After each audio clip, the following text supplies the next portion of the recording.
Lie detector టెస్ట్‌కు సిద్ధమా అంటూ ముఖ్యమంత్రి రేవంత్ రెడ్డికి బీఆర్ఎస్ వర్కింగ్ ప్రెసిడెంట్ కేటీఆర్ సవాల్ విసిరారు.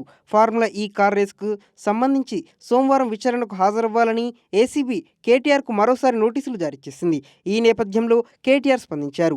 పాలన చేతకానప్పుడు ప్రజల దృష్టిని మళ్లించడానికి కాంగ్రెస్ ప్రభుత్వం ఇలాంటి విన్యాసాలు చేస్తుందని కేటీఆర్ విమర్శలు గుప్పించారు.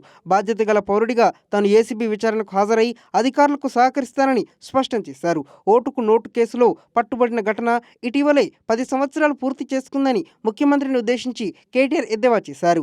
రేవంత్ రెడ్డి తాను ఏసీబీ విచారణలు ఎదుర్కొంటున్నామని, ఈ క్రమంలో ఒక న్యాయమూర్తి సమక్షంలో లై డిటెక్టర్ టెస్ట్ చేసుకుందామా అంటూ రేవంత్ రెడ్డికి కేటీఆర్ సవాల్ విసిరారు.